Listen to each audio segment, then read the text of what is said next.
আসসালামু আলাইকুম। প্রবাহ নিউজ 24 এর সকালের সংবাদে আপনাদের স্বাগতম।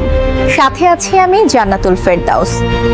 জামালপুরের বকশীগঞ্জে চাকরির আশ্বাসে প্রতারণার অভিযোগ। জুনায়েদ বুগদাদি জিমি নামে এক যুবকের বিরুদ্ধে লাখ টাকা আত্মসাতের অভিযোগ উঠেছে। ভুক্তভোগীরা সংবাদ সম্মেলন করে দ্রুত আইনগত ব্যবস্থার দাবি জানিয়েছেন।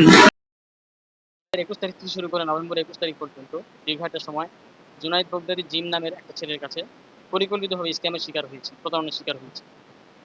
তার প্রতারণার ধরন ছিল এমন যে সে প্রথমে ইংলিশ লার্নিং টিচিং নামে একটা পরিচয় দেয়। সেখান থেকে হোয়াটসঅ্যাপে সে আমাকে মেসেজ করে।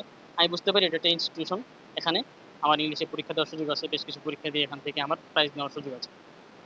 তো সেখানে আমি টাকা দিই। সে যখন আমাকে যেভাবে টাকা চায়, কখনো বুক ফি চায়, কখনো সে জব কনফার্মেশন ফি চায়, সেভাবে তাকে টাকা দেওয়া হয়। যখন যেভাবে চেয়েছি তাকে টাকা দিয়েছি।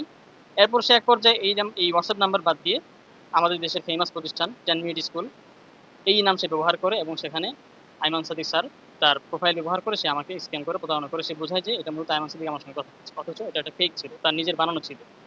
পরবর্তী সময়ে সে যখন আইমান সাদিক স্যারের জিমেইল ব্যবহার করলো, এক পর্যায়ে সে এটিএম স্যারের জিমেইল ব্যবহার করে তার প্রোফাইল পিক ব্যবহার করে আমার কাছ থেকে অনেকগুলো টাকা সে হাতিয়ে নেয়। এভাবে সে আমার কাছ থেকে 3,12,690 টাকা সে আমার কাছ থেকে হাতিয়ে নেয়।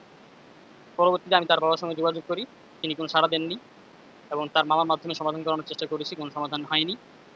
তো এই জন্য আমি সবার কাছে এটার সঠিক সমাধান চাই, আমার হক আমি ফিরে পেতে চাই। হ্যাঁ, আর আমার এক্ষেত্রে আমার এই এখানে আসার দ্বারা এটা হচ্ছে উদ্দেশ্য, পরবর্তীতে সে যেন আমার মতো বা অন্য কাউকে সে যেন কোনোভাবে প্রতারণা করতে না পারে, এই প্রতারণার পথ যেন একেবারে চিরতরে রুদ্ধ হয়ে যায়। মূলত সেই উদ্দেশ্যে আপনাদের কাছে এই প্রত্যাশা রেখে আমি আমার আলোচনা এখানে শেষ করছি। আসসালামু আলাইকুম।